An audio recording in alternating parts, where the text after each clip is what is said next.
They say every corner of the United States has its dark secrets, hidden in plain sight. Abandoned mansions, eerie forests, forgotten prisons, places where the past refuses to rest. Tonight, we'll take you through some of the most haunted locations in the U.S., where the dead don't just linger, they live. The Winchester Mystery House, California. Imagine living in a house with staircases that lead to the ceiling, doors that open to solid walls, and hallways designed to confuse even the bravest soul. Welcome to the Winchester Mystery House in San Jose, California. Built by Sarah Winchester, the widow of the gun magnate William Winchester, this mansion is said to be haunted by the spirits of those killed by the family's famous rifles. Sarah believed the restless souls demanded her to keep building, night and day, to avoid her own death. Today, many visitors report hearing whispers echo through the endless halls and seeing shadows that vanish just as quickly as they appear. Staircases to nowhere? Well, at least if you get lost, there's a 50-50 chance you'll just end up at a wall. Visitors often leave with the same question. Were those footsteps behind them real, or just the house playing tricks? But you don't have to visit to feel the unease. Sometimes all it takes is knowing the place exists. The Stanley Hotel in Estes Park, Colorado. This place might sound familiar. It's the inspiration for Stephen King's The Shining. The story goes that King stayed in room 217, where strange occurrences led him to pen one of the most terrifying novels of our time. The hotel itself is said to be haunted by its former owners, F.O. Stanley and his wife, Flora. Guests have reported hearing the sound of piano music in the dead of night, even though no one is there. Others claim to have seen ghostly figures in old-fashioned clothes walking through the halls. And whatever you do, don't stay in room 217 if you're looking for a good night's sleep. The staff say it's the most haunted room in the entire hotel. Think you can handle it? Just remember, all work and no play. Well, you know the rest.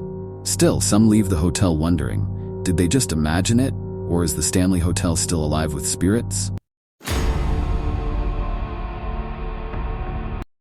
Eastern State Penitentiary, Pennsylvania. If you think haunted houses are terrifying, try spending a night in a haunted prison.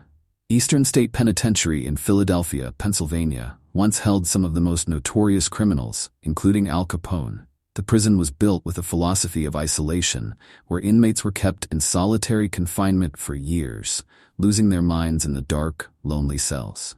Today, the prison is a decaying ruin, but visitors report hearing phantom footsteps, distant cries, and doors slamming shut. Some have even claimed to see shadowy figures lurking in the corners. Nothing like a little ghostly isolation to really clear your head or make you lose it. Is it the tortured souls of the prisoners who still roam these halls? Or is it something darker, deeper, something that can never leave? The Myrtles Plantation, Louisiana. The Myrtles Plantation in St. Francisville, Louisiana, is often called one of America's most haunted homes. With a history of death, mystery, and a rumored curse, the plantation has more than its fair share of ghostly encounters. One of the most famous spirits is Chloe, a former slave who is said to haunt the grounds, wearing a green turban and peering into windows late at night. Legend has it that Chloe was caught eavesdropping on her master and as punishment had her ear cut off. She supposedly poisoned the family in revenge, but now it's Chloe's spirit that lingers, perhaps searching for redemption. Note to self, never eavesdrop on your boss. The consequences can be permanent. Guests often report feeling a cold hand brush their skin or waking to the sound of whispers. But is Chloe really the one haunting the Myrtles Plantation? Or is there something far more sinister at play? The Bell Witch Cave, located in Adams, Tennessee, is tied to one of the most famous hauntings in American history. The Bell family was tormented by an unseen entity throughout the early 1800s, an entity that many believed to be the spirit of Kate Batts, a woman accused of being a witch. The hauntings reportedly included strange noises, violent attacks, and mysterious voices. To this day, visitors who explore the Bell Witch Cave claim to hear eerie voices and see objects move on their own. Some have even said they felt an invisible hand push them, as if the witch herself is warning them not to get too close. And here I thought caves were only dangerous because of bats, not witches. Is the Bell Witch still haunting the land, waiting for someone to avenge her? Or is her curse on the Bell family still alive, waiting for the next victim?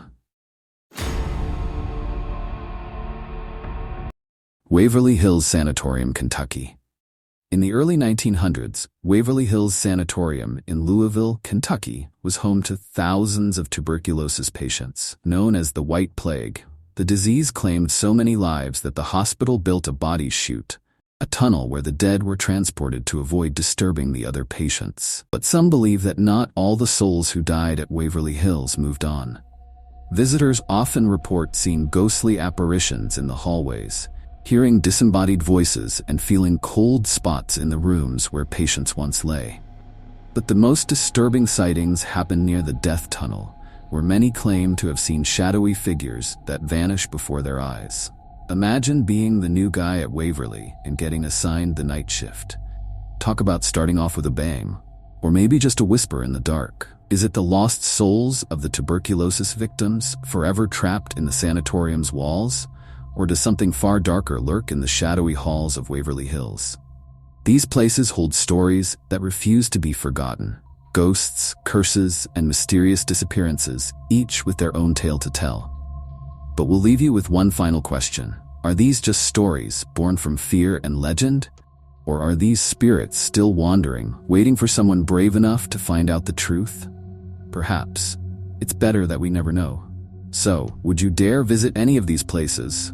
Or will you be content with just listening to their stories? After all, some doors once opened are better left closed.